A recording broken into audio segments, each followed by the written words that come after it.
بسم الله الرحمن الرحيم.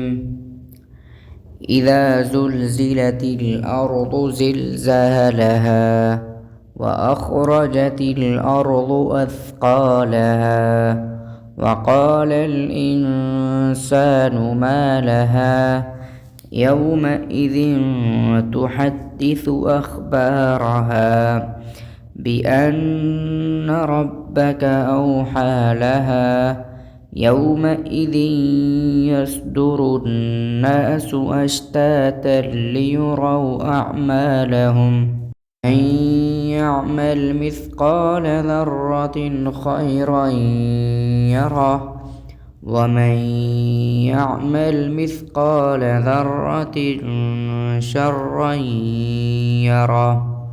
بسم الله الرحمن الرحيم.